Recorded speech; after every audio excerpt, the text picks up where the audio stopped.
તો આ તરફ ભાવનગર જિલ્લાની 466 ગ્રામ પંચાયતમાં સામાન્ય વિભાજન મધ્ય સત્ર અને પેટા ચૂંટણીમાંથી આજે 233 ગ્રામ પંચાયતમાં 1347 સભ્યની બેઠક માટે ચૂંટણીનું મતદાન શરૂ છે। તો જામનગરમાં 187 ગ્રામ પંચાયતોમાં ચૂંટણી પ્રક્રિયા ચાલુ છે।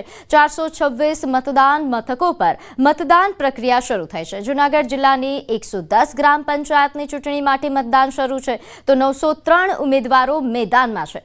રાજકોટ જિલ્લાના વેજા ગામમાં ગ્રામ પંચાયતની ચૂંટણી વહેલી સવારમાં જ મતદારોની લાઈનો લાગી ગઈ છે। મહેસાણા જિલ્લામાં વરસાદની આગાહી વચ્ચે પણ મતદાન થઈ રહ્યું છે। તો જિલ્લામાં 227 સરપંચ પદ અને 652 વોર્ડ માટે ગ્રામ પંચાયતની ચૂંટણી અહીં યોજાઈ રહી છે। વહેલી સવારથી જ કચ્છમાં વરસાદી માહોલ છે, તેમ છતાં લોકો મતદાન કરવા માટે મોટી સંખ્યામાં પહોંચી રહ્યા છે।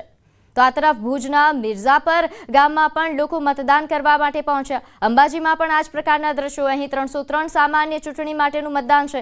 વરસાદને લઈને ક્યાંક મતદારો પરેશાન પણ થઈ રહ્યા છે। પાટણ જિલ્લામાં પણ ગ્રામ પંચાયતની ચૂંટણીને લઈને મતદાન ચાલુ છે। મતદારોમાં અહીં ભારે ઉત્સાહ જોવા મળ્યો। મતદાન મથકો પર સવારથી જ લાંબી કતારો લાગી। તો નર્મદાની 112 ગ્રામ પંચાયતોની ચૂંટણી માટે મતદાન થઈ રહ્યું છે, જ્યાં 1,37,147 મતદારો મત આપશે।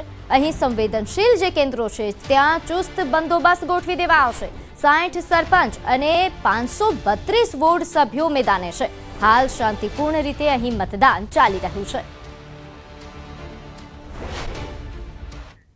નર્મદા જિલ્લાના 112 જેટલા ગ્રામ પંચાયતોને આજે ચૂંટણીનું મતદાન યોજાઈ રહ્યું છે। તમે જોઈ શકો છો તેમ કે આજે કુંવરપરા ગામ છે અને આ કુંવરપરા ગામમાં આજે વહેલી સવારથી જ જે મતદારો છે, જે ગામ લોકો છે, જે વોટ આપવા માટે આવ્યા છે, ખાસ કરીને વાત કરીએ તો ગામમાં એક અનેરો ઉત્સાહ છે।